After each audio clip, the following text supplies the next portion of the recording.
Good morning, guys.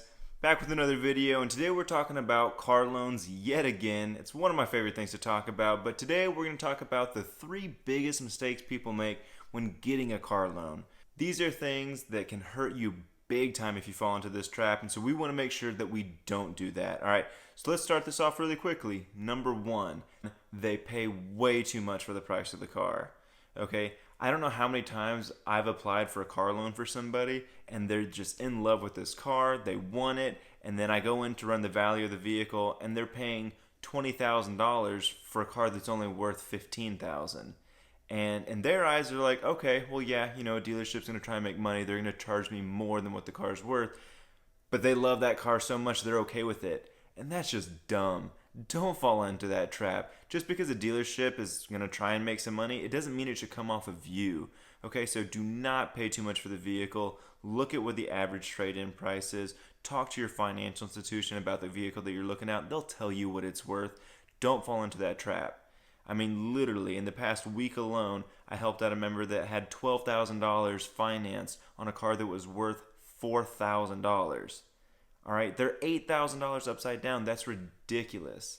Okay, so number 1, don't pay too much for the vehicle. Number 2, get a good interest rate. Kind of similar to what we were just talking about, people loving the car so much that they're willing to pay too much for it. Other times, they love it so much they don't really care what the interest rate is either. And, that's just, it's going to cost you so much money in the long run if you fail to get it at a good interest rate. Kind of like what I was saying about the person that owed $12,000 on a car that's worth $4,000.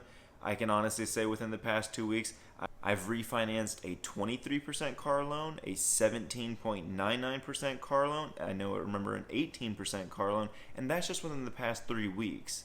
Okay, so get a good interest rate, guys. We know, based off all the other videos, how much of a difference your interest rate is going to make in the total amount of interest that you pay in the long run.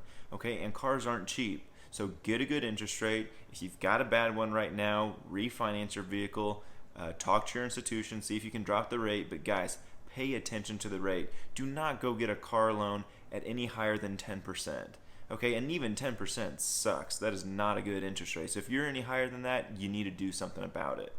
Number 3 is financing the vehicle for too long of a term. Okay, it's one thing to get a car loan and pay it off in 2 or 3 years. It is something else entirely to finance a car for 6, 7, or 8 years. I mean, that's ridiculous. I know everyone wants the car of their dreams and they want to drive a nice vehicle, something that they enjoy driving. But if it's going to take you 6 or 7 years to pay that car off, you're just throwing away money and interest. So don't fall into the dealership trap of trying to find this oversized, overpriced car loan fit your monthly budget by stretching it out for 84 months or 72 months. That's just, like I said, throwing your money away. Okay, and if you've got a bad interest rate on top of that, then you're doubly screwed. So a lot of the times when I'm talking about how I save people so much money on their loans, a lot of the times it's because they did just this. They financed for way too long and they have a bad interest rate, and that's why we're saving them upwards of $5,000, $6,000 just on one loan. So that's what I want to talk about today. The 3 big mistakes people make when buying cars. Don't make one of them. If you've got yourself in kind of a bad situation, watch these other videos, get your way out of it, especially if it's interest rate related. You can always change that. So thanks for watching, guys. Take care. Have a good day. Hey guys, thanks again for watching this video. I hope you learned something new from it and you were able to strengthen your financial position. I'm going to keep coming out with more videos, so please stay tuned, but go ahead and like, subscribe, comment, and have a good day.